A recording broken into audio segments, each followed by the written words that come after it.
자, 안녕하세요. 지난 시간에 이어서 유점사 사적기, 지난 시간에 제가 약간 조금 밑밥을 깔아드렸는데, 어떻게 보면 제가 본 기록 중에는 가장 경이적인 기록이 아닌가.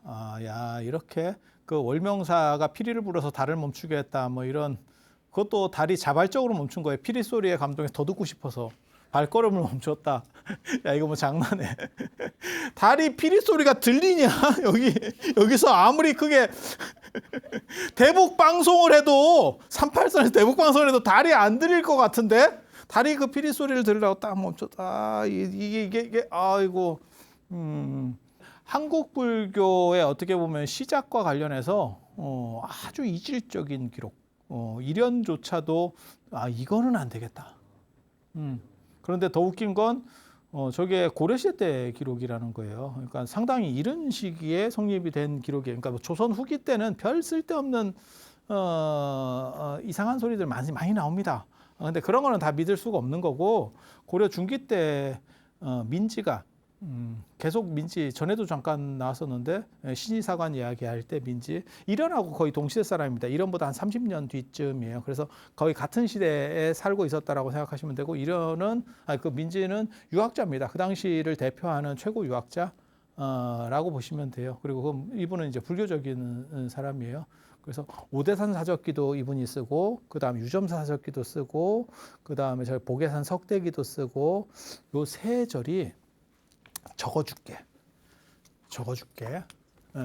금강산, 그 다음에 오대산, 금강산, 고성금강산, 그 다음에 평창오대산, 그 다음에 보계산. 이 연천이에요. 경기도 연천 보계산. 요게 이제 법기보살, 그 다음에 이쪽이 문수보살, 이쪽이 지장보살이거든요. 이렇게 저 세 산에 살면 사막도에 떨어지지 않는다라는 얘기가 있어요. 중국 승려가 그렇게 얘기했대. 중국 여산에 사는 승려가 그렇게 얘기했대. 그리고 이 유점사 이 금강산이 엄청나게 중요한 곳이에요. 사실은 오대산 때문에 만들어진 게 금강산이거든요. 이거는 평창오대산이 만들어지는 이유는 당나라가 세계제국이 되면서 동단 거점으로서 동쪽 끝에 어떠한 불교 성지가 하나 정도는 있어야겠다. 우리식으로 말하면 해남 땅끝마을 같은 거예요. 그러니까 남쪽 쪽에도 어디 성지를 하나 두고 서쪽에도 하나 두고, 그러니까 자기 영토의 최대, 자기 영역이 미치는 최대권에 뭔가를 하나를 성지 같은 걸 두고 싶은 그런 생각이 있는 거예요. 그래서 동단 거점으로 이제 개착됐던 게 자장률사에서 오대산이 개착이 되고, 원나라가 되면 또 원나라도 엄청난 세계 제국이거든요. 뭐 당나라보다 훨씬 크죠. 그래서 그때 이제 또 동쪽 끝에 또 이제 개착이 되는 게 금강산이에요. 그래서 금강산은 오대산의 영향을 받아서 개착이 되는 거예요. 그래서 저 유점사 사적기에도 이제 금강산과 관련된 이야기에서도 오대산 이야기가 나옵니다. 오대산 이야기가 나옵니다. 근데 오대산을 약간 까지, 오대산이 금강산보다 좀 떨어지는 것 같은데, 이런 뉘앙스가 있어요. 법기보살이 나와서 보살님이 직접 등장을 해서 디스를 합니다. 이거 되게 재밌어. 야, 이건 좀 아닌 것 같은데? 이건 좀 아닌 것 같은데? 읽으면서 뭐 이런 생각이, 보살님이 직접 이렇게 한다고? 이거. 야, 그거 디스는 우리 같은 사람이 하는 거 아니야? 우리 같은 사람을 시켜야지. 왜 보살님이 직접 나와서 조금 그렇긴 한데, 아무튼 뭐 그래. 그리고 저 금강산에 엄청난 절들이 많습니다. 이 금강산은 레벨이 높기 때문에 이거 나중에 이제 저 원간석기 때 개착됐음에도 불구하고 막 떡상합니다. 막 떡상합니다. 그래서 여기에 이제 유점사가 대장사찰이에요. 느릅나무절 유점사, 그 다음에 장안사. 장안사는 아마 저 중국 장안 이런 식으로 장안사, 그 다음에 표훈사 하면 의상대사 10대대사 중에 한 명입니다. 표훈 스님. 하늘에 왔다 갔다 하다가 나중에 제가 경주에서 그런 얘기 해드렸었는데, 우리나라 최초의 성전환 수술을 시도해서 성공시켰던 그게 해공왕. 해공왕. 그래서 그 표운 스님이 그때 사신으로 왔다 갔다 했지. 하느님하고 이렇게 왔다 갔다, 제석천하고 왔다 갔다 할 때. 그리고 신계사, 이제 계곡과 관련해서 이렇게 4개의 사찰이 금강산 안쪽에, 이게 다 본사급 정도의 큰 사찰이에요. 지금으로 말하면 굉장히 큰 사찰들이 4개나 붙어 있어요. 그리고 금강산 바깥쪽에 건봉사, 건봉사가 있습니다. 그래서 지금은 우리가 가볼 수 있는 데가 건봉사. 요 4군데는 못 가고, 그 다음에 지금은 건봉사만 가죠. 건봉사만. 그리고 건봉사도 얘가 다 파괴됩니다. 요 오대산도 파괴되고 이거면 다 파괴돼요. 이유는 한국전쟁 과정에서 저기가 하필 다 딱 그냥 생각해봐도 격전지죠. 격전지죠. 그리고 여기에는 법기보살, 문수보살님은 아시잖아요. 지장보살님 아시죠? 법기보살 누군지 잘 모르죠. 단무갈보살 이러는데 저도 잘 모릅니다. 그냥 저 화엄경에 단편으로 나오는 분이에요. 근데 어쩌다 보니까 우리나라에서 이게 막 이렇게 떡상을 하게 되는, 전 세계에 단무갈보살 신앙은 없어요. 저 법기보살 신앙은 없어. 우리나라가 유일합니다. 저 금강산이 유일합니다. 그리고 그렇게 되는 이유가 뭐냐면 화엄경의 보살 주처품에 보면 뭐라고 나오냐면 동북쪽에 섬에 단무갈보살이 산대. 단무갈보살이 산대. 그렇게 해서 그걸 이제 우리나라를 맞추려고 했었던 것 같아요. 우리나라가 이제 불교랑 관련해서 성자가 산다는 게 요 금강산하고 이제 오대산 같은 경우도 있지만, 오대산은 중국이 있고 거의 체인점으로 나온 거고, 여기는 본점이라니까 우리나라가. 요거 있고, 그 다음에 16나한 중에 발타라 존장가, 그분이 저 제주도에 사시잖아요. 제주도에 존자암. 존자암. 그렇게 그건 16나한 법주기라고 경우 스님이 쓴 책이 있어요. 저 스리랑카 사람입니다. 경우존자가 쓴, 그리고 그 현장 스님이 번역했거든요. 그 16나한 법주기에 보면 그거가 이제 제주도에서 어떻게 보면 가장 영험한 그런 데예요. 한라산 안에 있어요. 그쪽하고 그 다음에 여기 법기보살은 이제 본점이니까, 산 전체가 성산인 데는 요 3군데 플러스 한 군데가 더 있습니다. 플러스 1이에요. 그래서 요거는 성산이라는 개념이에요. 제일 먼저 개척되는 거는 오대산, 그 다음에 연천의 보계산, 그 다음에 저쪽 동남쪽에 내려가면 거기가 천관산이 있어요. 천관산, 천관사. 원래는 지제산이에요. 이게 천관산이 아니고 지제산인데 천관산이라고 요즘 바꿨더라고. 지제산, 천관사. 이렇게 해서 요거는 장흥에, 장흥 쪽에, 전라도 쪽에, 이게 아마 장보고 세력하고 관련이 될 거예요. 그래서 중국에도 저 청관보살 신앙이 있어요. 청관보살. 청관보살이 누군지 잘 모릅니다. 단편적으로밖에 안 나와요. 그러니까 우리 같은 사람이 잘 모른다면 거의 잘 모르는 겁니다. 제가 잡지식에 어떻게 보면 진짜 살면서 나만큼 잡다한 거 많이 아는 놈도 별로 못 봤거든요. 그래서 우리 같은 사람이 잘 모르면 진짜 별로 근거가 없는 거예요. 그런데 다 근거는 똑같아. 화엄경이야. 화엄경 보살 주처품에 보면 화엄경의 보살 주처품, 보살이 어디에 산다, 주처는 산다는 거예요. 어디에 사는가에 대해서 써놓은 이야기. 거기에 보면 동북 쪽에 청량산이 있고 거기에 문수보살이 산다. 그래서 중국 오대산, 산수동 오대산이 만들어지고 우리나라 오대산도 만들어지게 되는 이유가 되는 거고, 그 다음에 저 지제산 얘기도 나와요. 근데 그거는 이제 저 절강선 쪽에, 중국 절강선 쪽에 있는데 저도 거기는 못 가봤어요. 우리나라 저 청관산은 제가 하도 궁금해서 한번 가봤고,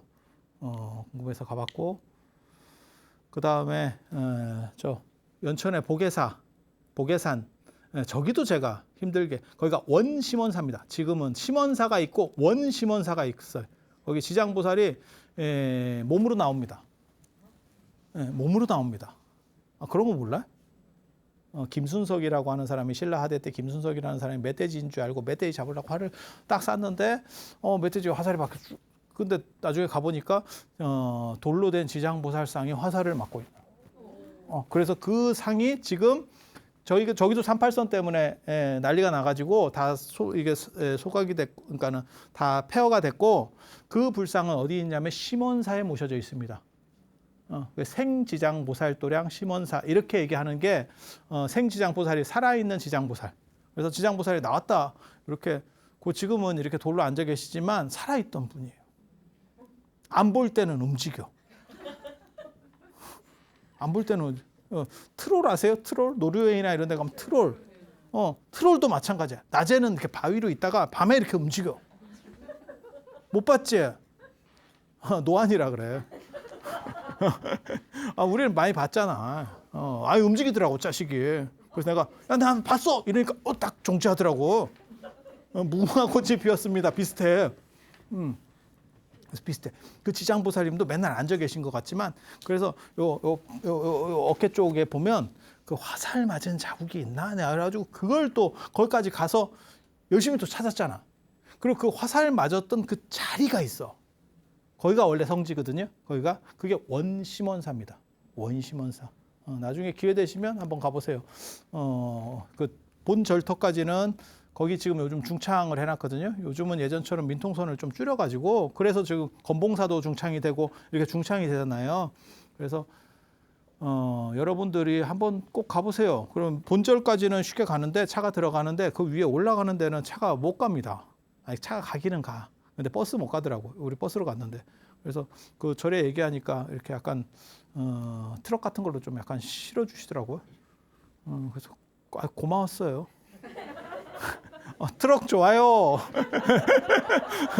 우리는 뭐 그런데 기분 나빠하지 않습니다. 감사합니다. 저는 그런데 감사합니다. 사람이 긍정적이잖아. 평상시에는 부정적이지만 걸어다니는 걸 줄여주면 굉장히 긍정적이에요. 그래서 거기 그 자리에 가서 제가 기도도 하고 이랬었는데 거기 엄청 대단한 자리예요.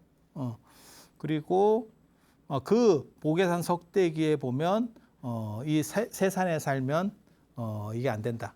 사막도에 떨어지지 않는다. 지옥악이 축생에 떨어지지 않는다라는 기록이 거기서 나와요. 보계산 석대기에. 제가 이 세 문헌을 사실은 다 논문 가지고 이게 정리들을 했었거든요, 예전에. 이유가 뭐냐면 이게 다 세 개 다 민지가 쓴 거고 중앙에 다 껴 있어요. 이 벨트 안에 어떻게 보면 지금 38선 벨트 쪽에 껴 있지. 그 덕분에 자기 났어요. 이게 참 아이러니하다. 중간에 딱 껴 있어서 어떻게 보면 좋은데 하필 거기에 다 몰려 있어서 절단이 난 그렇게. 그래서 실제로 나중에 강원도의 삼본사 이러면 이 안쪽에 유점사, 그 다음에 평창의 오대산 월정사, 그 다음에 건봉사. 그래서 금강산에는 본사가 2개가 지정이 돼요. 그 정도로 금강산은 대단한 절이거든요. 그래서 그 중에서도 대장사찰이 유점사입니다. 유점사. 제가 굉장히 놀라웠던 게 뭐냐면 유점사 포교당이 일제강점기 때 많이 나와요. 유점사에 스님들이 많다 보니까 이게 막 내려오기 시작하거든요. 그래서 지금도 저기 저 울산 옆에 언양 성남사 거기 가면 거기에 법기보살 상이 남아 있어. 법기보살 상으로 본 거는 거의 없을 걸? 상으로 본 건 없을 거예요. 그래서 그런데 그 유점사 사적기에 왜 그렇게 민지가 한꺼번에 사적기를 쓰냐면 한 2, 3년 사이로 다 쓰는데 몽고 때 전란으로 인해서 전부 한번 절이 뭉개지기 시작했고 그리고 그거를 다시 이제 추스르기 시작하는 거예요. 제일 빨리 추스려지는 게 금강산이에요. 왜냐하면 아무래도 브랜드가 있으니까 이게 좀 후원이 많이 있었던 것 같아요. 그리고 이제 오대산도 추스리고 시작하고 막 이렇게 추스리는 거예요. 그러니까 추스려지는 데가 있고 전란이 나온 뒤에, 그러니까 절이 황폐한 뒤에 몽고 그게 보통 전란이 아니에요. 40년 정도를 전쟁을 끌었다니까. 그 다음에 좀씩 이제 회복되기 시작하는 거죠. 여기는 더 빨리 회복돼요. 전란 끝나기 전에. 그래서 다 회복이 되고 어느 정도 회복이 추스려지고 난 뒤에 그게 이제 저 새로 글들을 쓰게 되는 거죠. 그래서 민지가 그 당시 최고로 유명하니까 그렇게 유명한 사람에게 글을 받을 수 있다는 것도 대단한 거예요. 이쪽 세력들이 상당하지 않으면 글을 못 받습니다. 민지 정도 레벨이 되는 사람 글 안 써줘요. 그리고 그 당시에 저런 유생들이 글 쓸 때 고마운 건 뭐냐면 지 얘기를 안 써. 고마운 거는. 이쪽에서 자료를 줍니다. 자료를 다 정리해서 줘요. 의뢰하는 쪽에서. 그러면 그걸 보고 정리해서 써줘요. 이게 훨씬 좋은 겁니다. 고마운 일이죠. 왜? 원자료가 변형되긴 했지만 그래도 상당 부분 살아있죠. 그래서 원자료를 추론해 볼 수 있어요. 민지가 저 이야기를 알고 있었다는 거는 민지하고 이련하고 30년 정도밖에 차이가 안 나니까 이련도 100% 알고 있는 거예요. 그런데 이련은 삼국유사에서 저 기록을 탈락시켜요. 그래서 그 기록을 보면 뭐냐? 유점사에 AD 4년에 불교가 들어갔다. 불교가 들어갔다. 라고 하는 거고, 유점사에 가면 능인보전이 있어요. 능인이 부처님이라는 뜻입니다. 능인보전에 부처님이 53부를 모시고 있어. 53부를 이렇게 쫙. 몰라요. 저도 사진만 봐가지고 지금은 다 파괴돼서 이렇게 다 모시고 있는데 쫙 불상들을 모셔놨네. 쪼만쪼만해요. 이게 한 20cm 정도에서 한 40cm 정도 차이의 불상들, 크기 차이에. 그래서 부처님을 쫙 모셔놨어요. 53부를. 그런 경우는 사실 굉장히 드뭅니다. 굉장히 드뭅니다. 그래서 뭐라고 돼 있냐면 저 유점사 사족기에 보면 그렇게 나와요. 재밌어. 부처님이 사위성에서 사위국에서 부처님 하면 인도 부처님 하면 사위성 이거는 코살라국의 수도고 그 다음에 여기 이제 마가다가 있고 여기는 왕사성이잖아요. 사위성에 그 당시에 9억이 살고 있었대. 그런데 3분의 1은 3억 가구는 부처님을 직접 보기도 했고 듣기도 했고 했던 사람이고 그 다음에 3억은 보지는 못했고 부처님 얘기를 듣기만 했대. 듣기만 했대. 여러분들이잖아. 여러분들이 지금 부처님 얘기를 지금 듣고 있잖아. 저는 부처님을 보기도 하고 듣기도 하고. 근데 부처님이 열반을 하신 거예요. 그리고 그 열반하셨을 때 중국의 주서이기 기록, 제가 예전에 중국 불교사 초기 때 얘기했어요. 그 주서이기에 보면 뭐라고 나오냐면 부처님이 3000년 전뿐이다 라고 쓰여 있다. 그래서 이때가 돌아가시는 시점이에요. 900년대가. 기원전 900년대가 돌아가시는 시점이에요. 돌아가시고 나니까 부처님에 대한 그리움이 있어서 그 3억의 가구가 부처님을 그리워하고 있어서 어떻게 할까요? 라고 문수보살한테 얘기했대. 그랬더니 문수보살이 그럼 너네가 불상을 하나씩 만들어 봐. 이렇게 했대. 불상을. 금이나 아니면 뭐 동이나 이런 걸 해가지고 불상을 만들어 봐. 이렇게 해서 불상을 주조했대. 9억 개를. 아니 3억 개를. 3분의 1이니까 3억 개를 한 집에 하나씩 주조를 했대. 그 중에서 문수보살이 이렇게 직접 보고 최대한 잘 만들어진 걸 추렸대. 그게 53개. 그거 대단한 거예요. 왜? 3억 개 중에 53개 추리라. 야, 나 3억 개 보기도 힘들다. 이거 견적이 나오나? 견적이 나오나? 그래서 아무튼 그렇게 추렸대요. 그래서 53개의 최고 베스트 불상을 배에다 실어서 띄워보냈. 근데 그냥 띄워보낸 게 아니고 거기서 아주 재밌는 기록이 나와요. 53개의 불상을 조그만 불상을 넣고 종 같은 데 덮었대. 종 같은 걸로 덮었대. 이게 재밌는 기록이거든. 그렇게 해서 배에다 띄웠다는 거예요. 그래서 인연 있는 대로 가라. 다 그렇게. 그랬더니 월지국으로 처음에 배가 갔대. 월지국이라 이게 도대체 뭘 얘기하는 건지. 월지국으로는 배가 못 들어가는데 내가 알기로는 월지국이 실크로드 서쪽에 있는 스탄 오영제 들어보셨어요? 스탄? 파키스탄, 우즈베키스탄, 카자흐스탄 이런 스탄 들어가는 스탄이 땅이라는 뜻이에요. 땅이라는 뜻이에요.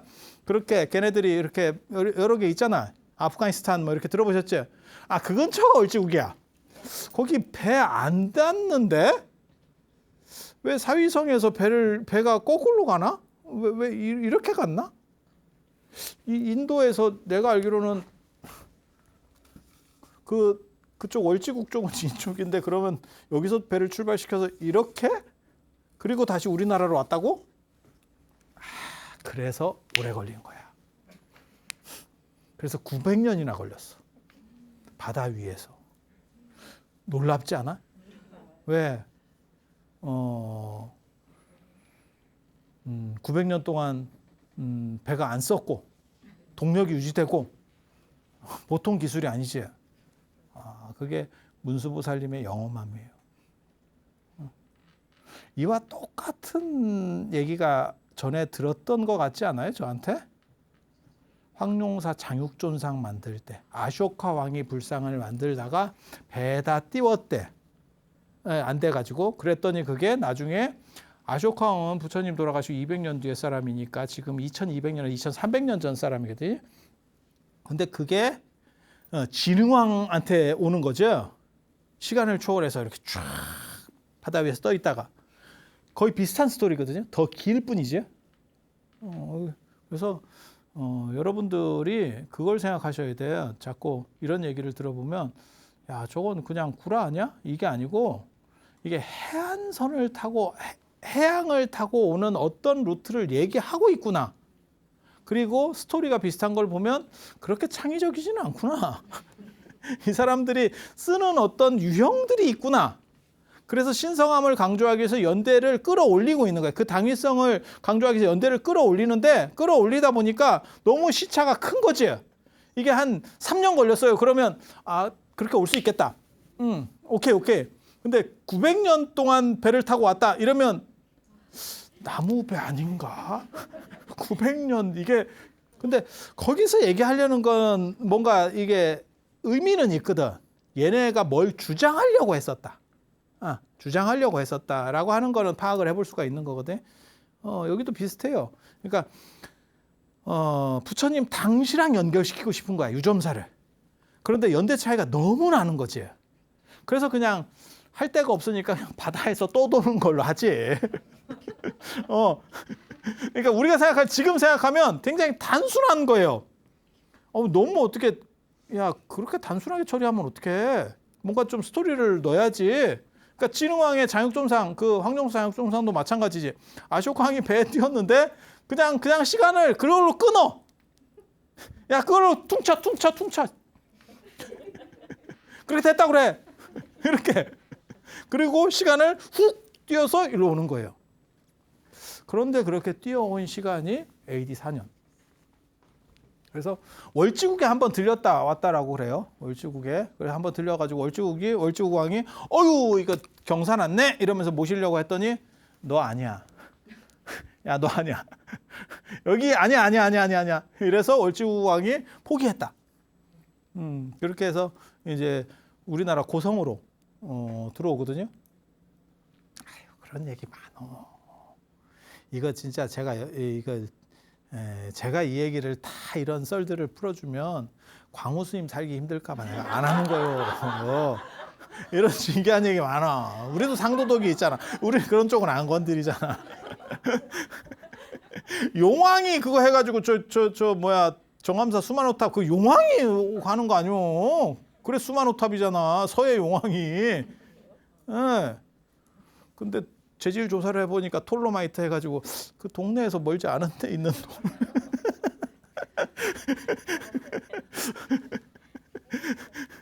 그 서해 용왕이 준 거예요. 그래서 수만호탑이야.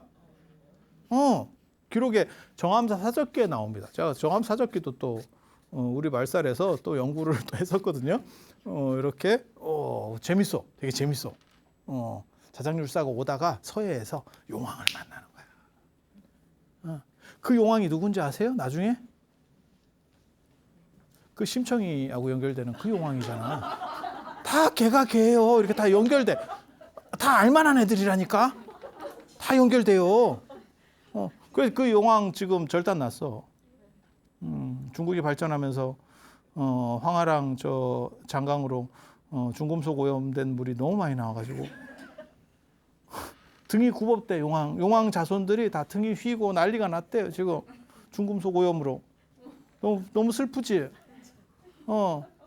그래 내가 심청이 돌려보낼 때 알아봤어. 그냥 찾아갔으면 고맙습니다 하고 같이 살면 되지. 꼭 자기 마음에 안 든다고 돌려보내더니 그래 까탈 부리더니 자리도 자기도 지금 허리가 굽어가지고 이렇게 되는 거지. 있어 다 그런 썰들이 다 있다. 진짜 진기한 이야기들이 있어. 그래서 고성으로 딱 들어왔어. 그래서 여러 또 난리가 나는 거예요.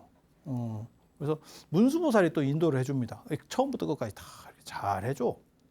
잘해줘. 그래서 야, 저쪽 가서 좀 이렇게 해봐. 이래가지고 이제 가서 그랬더니 종소리가 나더래. 어디서 종소리가 딱. 사람들이 거기 종소리 나서 딱 어디에 모시지? 이랬는데 거기 종소리가 나서 딱 가봤더니 거기에 느릅나무에 종이 걸려 있대. 아마 그게 느릅나무만 있는 게 아니고 나무만 있는 게 아니고 그게 아마 언덕이었을 거예요. 유점사라고 하는 게 느릅나무 언덕절이거든요. 그러니까 느릅나무들이 있는 언덕절이라는 뜻이에요. 절 이름이 좀 촌스럽지. 왜냐면 큰 스님 이름을 따거나 뭐 경전 얘기가 나오거나 이러면 모르는데 느릅나무절이에요. 절이 뭡니까? 느릅나무? 너무 없어 보이지? 여기 그 사연이 있는 거예요. 그 느릅나무에서 종이 친 거야. 종소리가 딱 들려서 거기다 절을 쳐. 그래서 53부를 딱 모셨다는 거예요. 그 불상이 언제적 불상이냐? 기원전 900년대 불상. 야, 대박이지. 대박이지. 그래서 뭐라고 사적기에 나오냐면 이 우전왕이 최초로 모신 전다장 불상과 빠까빠까한다. 이 불상이야말로 최고 불상이다. 그리고 제가 아까 그 얘기 해주려고 하다가 안 해드렸는데 정확하게 말하면 까먹었지.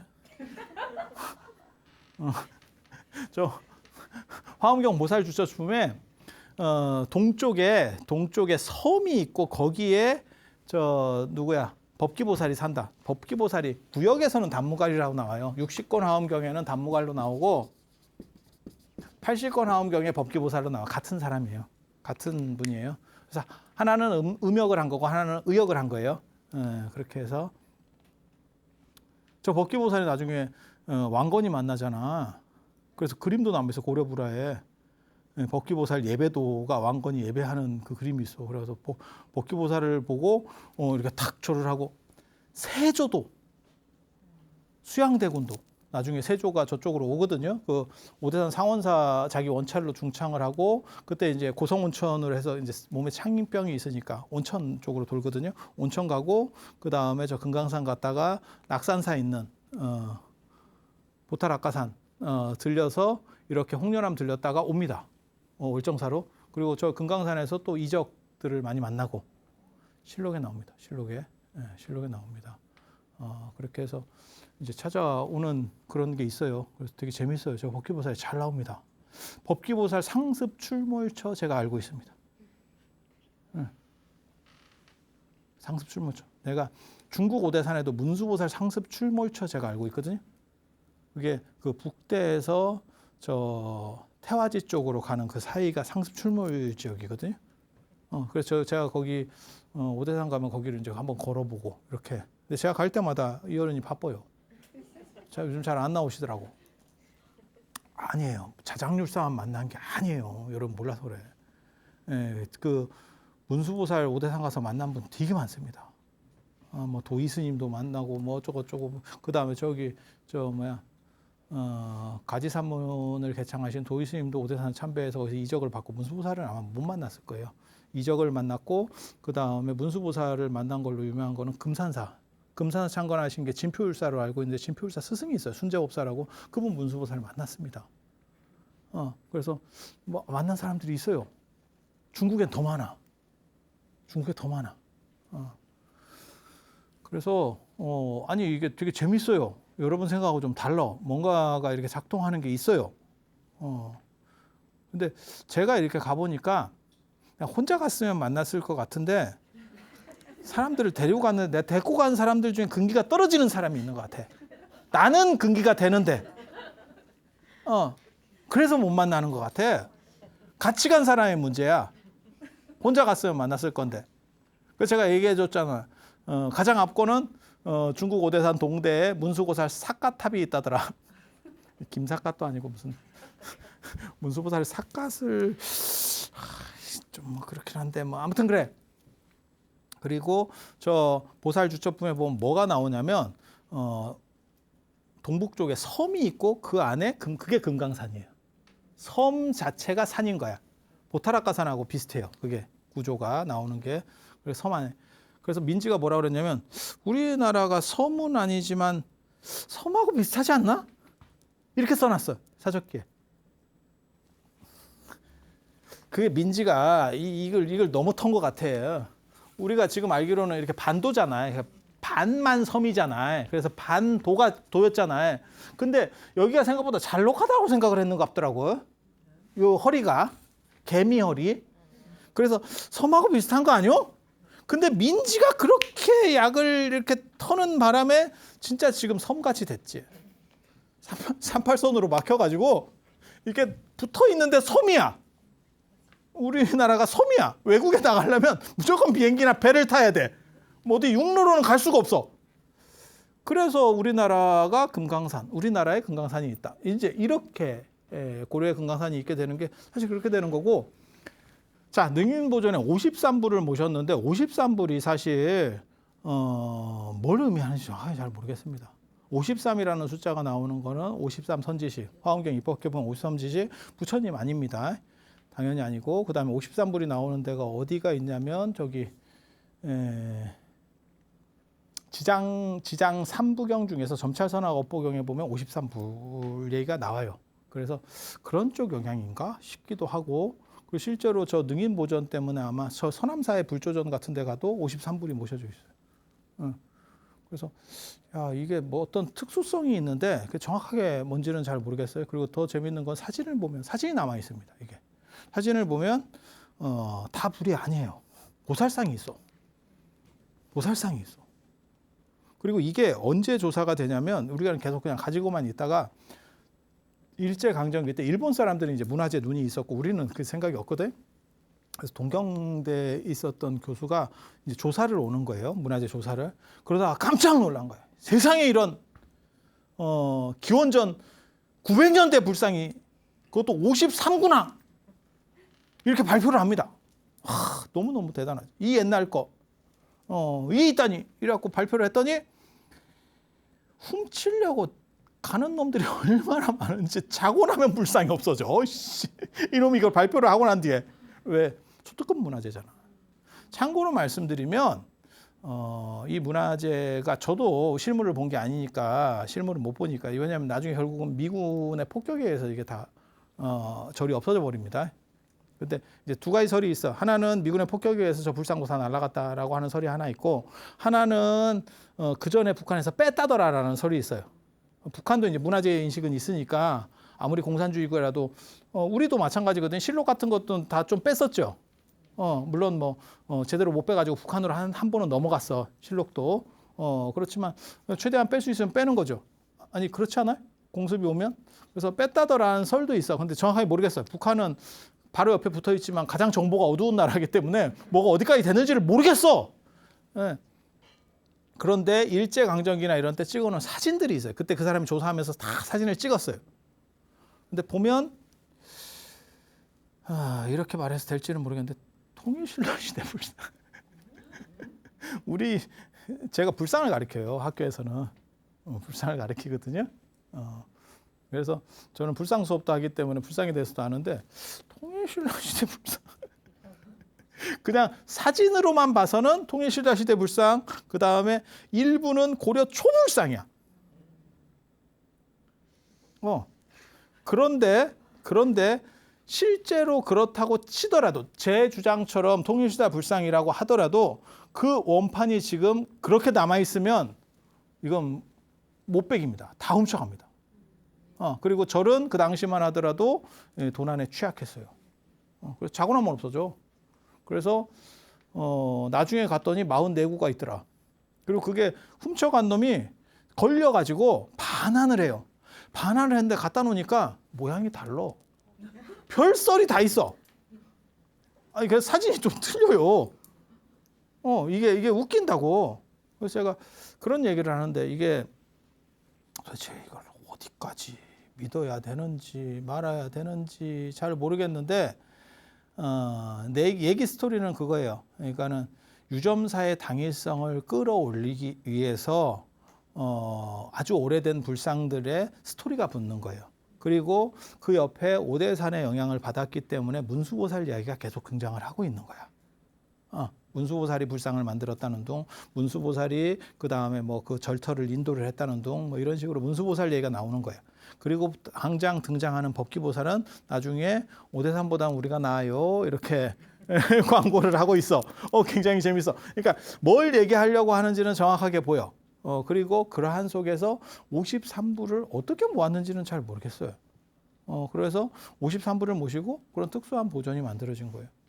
그러다 보니까 나중에 그 이제 일본 사람, 그 사람 학자니까 훔쳐가라고 얘기한 건 아니에요. 자기가 이렇게 놀라운 발견을 했어요. 라고 하지만 실제로는 지키지 못하고 나중에 44구까지 떨어지거든요. 그러니까는 6, 7, 9 불상이 사라진 거죠. 잊어버린 거야. 도난된 거야. 그리고 더 뒤에 더 잊어버렸을 수도 있어요. 뭐 그렇게 잊어버리니까 뭐 밑에를 뭘 좌대에다가 철사로 감아놨어요. 야, 이건 장난하냐 지금. 따로 뭘 모시든지 이렇게 해야지. 근데 그때까지만 하더라도 존상을 지금같이 박물관에 모신다는 건 상상할 수가 없어요. 어디 존상을 박물관 같은데 어디 수장고에 어디 창고에다가 넣어. 이거는 지금도 사실 그게 논점이 될 수 있는 이야기들이거든요. 그러니까 지금 되게 재밌잖아. 우리가 큰 절들에 가가지고 유서 깊은 절들에 가서 보면 그 탱화나 이런 것들은 짭이에요. 진짜는 어디가 있냐? 박물관으로 했고 비슷하게 그려가지고 놓은 거예요. 그게 이게 되나? 이런 생각들이 드는 거지. 예배 대상이, 그래 저 같은 경우는 제가 문화재도 전공했지만 그렇게 얘기하거든요. 그 안에서 보관할 수 있는 방법을 찾아야지. 예. 그걸 옮겨서 어디 창고 같은 데 넣어서 보관한다는 거는 그 유물 자체, 그 다음에 그게 어떻게 보면 우리한테는 성물인데 성물에 대해서 예의가 없는 거다. 이게 무슨 장난하냐. 박물관에 가보신, 여러분 수장고를 안 가보셔서 그래요. 그러면 가보면 이게 뭐 액자 같은 데 이렇게 쫙 쌓여 있어요. 이렇게. 그래갖고 쫙 이렇게 포장돼가지고. 아니, 그게 모시는 자세냐? 당연히 법당에 있어요. 그럼 법당에 있으면 도난당하고 뭐 화재되고 그러한 것들을 막아낼 수 있는 시스템을 갖춰야지. 그렇게 해서 최적 조건에서 볼 수 있게 만들어줘야지. 모나리 잡아. 사람들이 자꾸 사진 찍으니까 나중에 어떻게 돼? 그 처리해가지고 사진 찍어도 지금 될 수 있게 해놨잖아. 그런 식으로 하면 돼. 사진을 못 찍게 하는 게 아니고 사진을 찍어도 되게 처리를 해버리면 돼요.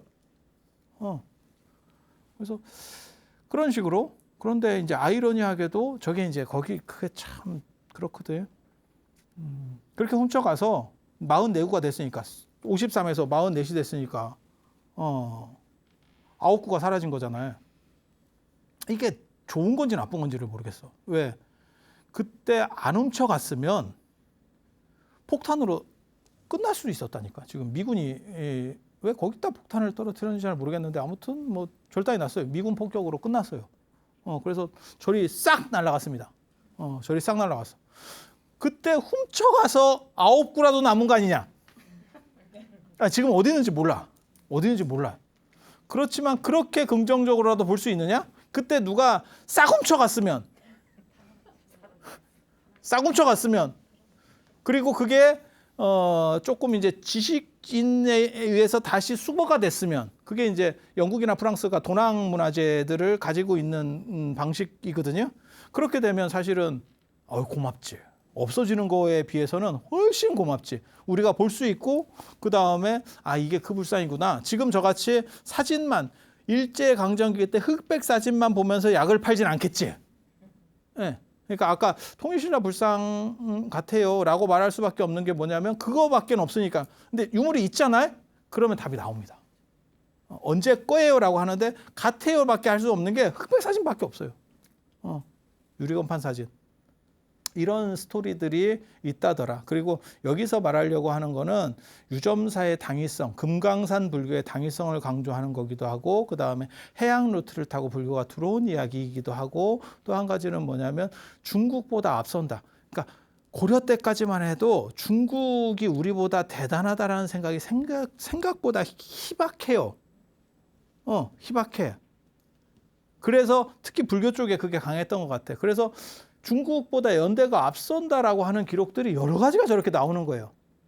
그런데 이제 먹물이 좀 더 들어가고 유교적 생각이 많이 들어간 사람들일수록 거기에 대한 거부감이 있는 거지. 그래서 김부식 같은 사람은 뭔 말 같지도 않은 거야 라고 하고, 이련도 그분이 나중에 이제 국사까지 올라가는 분이니까 공부를 하다 보니까 뭐가 생기냐면, 야, 우리가 중국보다 빠르면 안 되는 거 아니야? 이러면서 삭제들을 하는 거예요. 그런데 사실은 알고 보면 저런 것들이 더 의미도 있고, 그리고 우리는 중국이 굳이 필요가 없다. 저는 그렇게 생각하는 거예요. 중국은 중국이고 그냥 뭐 일본이나 중국이나 뭐 필리핀이나 인도나 다 같은 그냥 외국 정도인 거지, 중국이 우리보다 이렇게 있어라는 생각 전혀 없습니다. 그리고 그런 걸로부터 탈피하려면 이런 기록들을 더 발굴해서 이야기를 해줘야 된다. 라는 열변을 토해 보면서 오늘 이상 마치도록 하겠습니다. 자, 들어주셔서 감사합니다. ERS에 동참하신 분들 중 추첨을 통해 황제바이오에서 황제 동충하초 엑기스, 황제 버섯 감로수를 드립니다. 사찰로 들어서면 마음이 포근해집니다. 힘들었던 기억은 내려놓고 나를 찾는 시간을 가져봅니다. 나를 위한 행복 여행, 템플스테이로 당신을 초대합니다.